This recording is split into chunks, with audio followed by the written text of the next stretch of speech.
জনাব আবুল হাসনাত কুমিল্লা ৪ আসন থেকে নির্বাচিত মাননীয় সদস্য, সময় বরাদ্দ 2 মিনিট। মাননীয় স্পিকার, আজকে আপনার যেই ধরনের অনুভূতি হচ্ছে আমার একই ধরনের অনুভূতি, কারণ নিয়মের বেড়াজালে আপনাকে কখনো কখনো আটকে দেওয়া হয়, আবার আমাকেও কখনো কখনো আটকে দেওয়া হয়। আসলে নিয়ম হচ্ছে অলওয়েজ রোলার্স যারা তাদের অনুসারী হচ্ছে নিয়মটা চলে। নিয়মটা যখন ইন ফেভারে থাকে তখন বলা হয় এটা নিয়ম, আবার যখন বিরুদ্ধে যায় তখন এটাকে বলা হয় কাস্টম। কোনটা সাংবিধানিক কোনটা অসাংবিধানিক এই বেড়াজালে এই সংসদ ঘুরপাক খাচ্ছে। এর মাঝখানে যেহেতু দেবিদ্বার থেকে মানুষ আস্থা রেখে 1,72,000 মানুষ ভোট দিয়ে এই সংসদে পাঠিয়েছে, তাদের পক্ষে 1 মিনিট 18 সেকেন্ড কথা বলছি।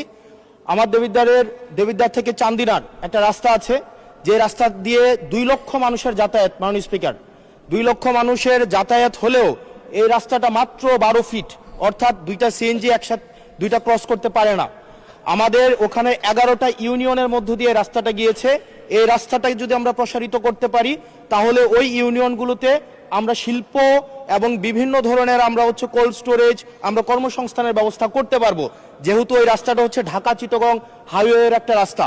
এবং এই রাস্তাটা যদি আমরা প্রশস্ত করতে পারি তাহলে আমাদের কুমিল্লা থেকে, আমাদের ঢাকা থেকে যে সিলেটের যে যাতায়াত, সেই যাতায়াত হচ্ছে আমাদের 40 কিলোমিটারের মতো কমে যাবে।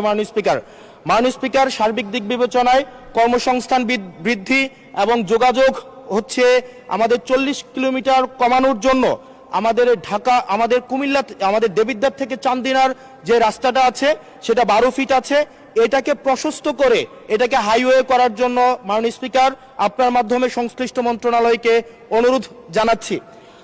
আর মাননীয় স্পিকার, আশা করি আপনার মধ্যে যে অনুভূতি হচ্ছে প্রথমবারের মতো আমাদের এই যে সাংবিধানিক এই যে একটা মারপ্যাচের মধ্যে আমাদেরকে রাখা হবে না। আমাদের